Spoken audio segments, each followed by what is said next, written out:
Hello everyone. Today we will discuss topic attitude and components of attitude. Now what is an attitude? Attitude is a little thing that makes a big difference. That is attitude क्या है? Attitude हमारी feelings हैं. Feelings किसी भी चीज़ को लेके, किसी person को लेके हो सकती हैं, किसी ऑब्जेक्ट को लेके हो सकती हैं कि हमारा नज़रिया उस चीज़ के बारे में, उस पर्सन के बारे में कैसा है. So, attitude represents the cluster of beliefs, assessed feelings, and behavioral intention towards an object. They reflect how one feels about something or somebody. So, किसी पर्सन के बारे में या किसी चीज़ के बारे में हमारा नज़रिया कैसा है उसको हम एटीट्यूड बोलते हैं. And attitude is defined as a learned predisposition to respond in a consistently favorable or unfavorable manner with respect to a given object. Nature of attitude.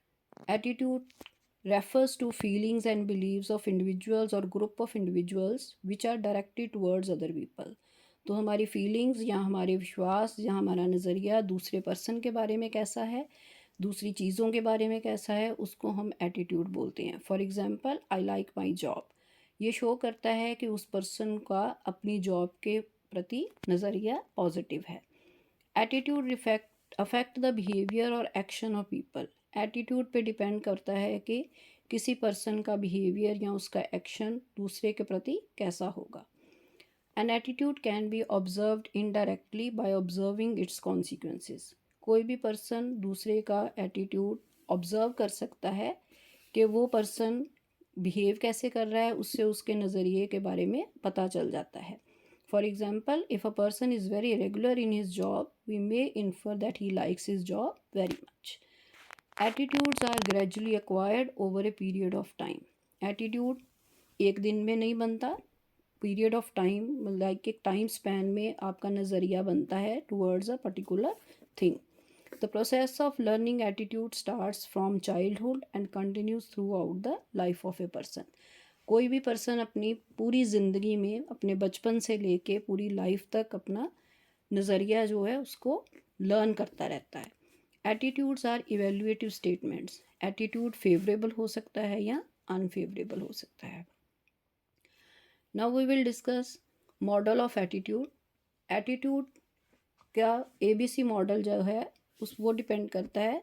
उसके 3 कंपोनेंट हैं: cognitive component, affective component and behavioural component. Now what is cognitive component और informational component? कोई भी person अपना नज़रिया जब बनाता है किसी के बारे में तो उसके लिए उसके पास उसकी इंफॉर्मेशन होनी ज़रूरी होती है. So informational component consist of beliefs, values, ideas and other information a person has about an object. किसी चीज़ के बारे में, किसी पर्सन के बारे में आपको जो भी इंफॉर्मेशन मिली है उस पर डिपेंड करेगा कि आपका नज़रिया उसके बारे में कैसा है. It makes no difference whether or this information is empirically correct or not. वो इंफॉर्मेशन सही है या गलत है उस पर डिपेंड नहीं करता, बस आपके पास उसकी इंफॉर्मेशन होनी ज़रूरी है. सेकेंड है इमोशनल और affective component. Emotional component involve the person's feeling or affect about an object, positive, neutral और negative. जब आपके पास किसी चीज़ के बारे में इंफॉर्मेशन आ गई तो उसके बाद आपकी फीलिंग्स उसके बारे में कैसी होंगी. वो फीलिंग्स पॉजिटिव हो सकती हैं, नेगेटिव हो सकती हैं और you may be a neutral feeling. It means के आपके इमोशंस कैसे अराइज होते हैं वो इंफॉर्मेशन कैप्चर करने के बाद वो आपके एटीट्यूड को एक्सप्लेन करेगा.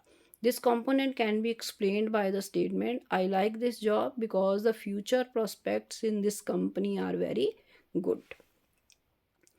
Third है behavioral component. Behavioral component consists of the tendency of a person to behave in a particular manner towards an object. Information receive करने के बाद उसके रिगार्डिंग आपकी फीलिंग्स अराइज होने के बाद आपका एक्शन क्या होगा. That is how a person will behave after getting an information and after developing the feelings. That is behavioral component. For example, the concerned individual in the above case may decide to take up the job. जब उसको पता चला person को कि इस company में future prospects are very bright, so उसने decide कर लिया कि वो उस कंपनी में जॉब करेगा। इट मीन्स कि उसका एटीट्यूड उस कंपनी के बारे में पॉजिटिव डेवलप हो गया। नाउ एटीट्यूड बनता कैसे है, सोर्सेज क्या क्या हैं एटीट्यूड डेवलप होने के। फर्स्ट है डायरेक्ट पर्सनल एक्सपीरियंस। कोई भी पर्सन जब डायरेक्टली किसी चीज़ को एक्सपीरियंस करता है, किसी चीज़ को एक्सपीरियंस करता है, किसी पर्सन से उसका डायरेक्ट इंटरेक्शन होती है, तो उसका वो एक्सपीरियंस उसके नज़रिए को अफेक्ट करता है। For example, when a person joins a job, he finds his work repetitive, supervisor too tough and co-workers are not cooperative। तो उसके जॉब बहुत टफ है, उसके वर्कर्स उसको सपोर्ट नहीं कर रहे, तो नेचुरली उसका एटीट्यूड उस जॉब के बारे में क्या होगा, नेगेटिव होगा। सेकेंड है एसोसिएशन। कोई भी पर्सन किसी के साथ एसोसिएटेड है तो उसके रिगार्डिंग जो नज़रिया होगा, जैसा एटीट्यूड जो उसकी कंपनी है उसके बारे में एटीट्यूड होगा, वही एटीट्यूड उसके बारे उस पर्टिकुलर पर्सन के बारे में भी डेवलप हो जाएगा। For example, if a new worker remains most of the time in company of a worker who is in good books of supervisor, जो पर्सन अपने सुपरवाइज़र की गुड बुक्स में है, अगर आप उसकी कंपनी करते हो तो सुपरवाइज़र का एटीट्यूड आपके बारे में भी पॉजिटिव होगा, क्योंकि उस पर्सन के बारे में भी उसका एटीट्यूड क्या है, पॉजिटिव है। नेक्स्ट है फैमिली एंड पीयर ग्रुप्स। किसी भी पर्सन के नज़रिए को उसकी फैमिली और जिस ग्रुप में वो रहता है, आपका फ्रेंड सर्कल है, आपका सोशल ग्रुप है, वो सभी उन लोगों का जो एटीट्यूड है towards a particular thing that will affect your attitude also. That is, if your parents support one political party without being told to do so, you automatically start favouring that party. अगर आपके parents particular party को support कर रहे हैं तो obviously आप भी उसी पार्टी को सपोर्ट करोगे। इट मीन्स कि फैमिली का जो अफेक्ट है, रेफरेंस ग्रुप्स का जो अफेक्ट होता है, वो हमारे नज़रिए को बहुत ज़्यादा अफेक्ट करता है। नेबरहुड, तो हमारा जो सराउंडिंग्स हैं, हमारे जो नेबर्स हैं, डिफरेंट कल्चर डिफरेंट रिलीजन के जो पर्सनस हैं, उन सभी का जो एटीट्यूड कल्चरल डिफरेंस होने के कारण डिफरेंट एटीट्यूड सभी लोगों का जो एटीट्यूड है वो डिफरेंट होता है। और लास्ट है मास कम्युनिकेशन। कम्युनिकेशन मीन्स के थ्रू जो इन्फॉर्मेशन हमको मिलती है, डिफरेंट मीन्स ऑफ कम्युनिकेशन जो यूज़ करते हैं, उनसे जो इन्फॉर्मेशन मिलती है, उनके बेसिस पे हमारा एटीट्यूड डेवलप होता है। Thank you very much.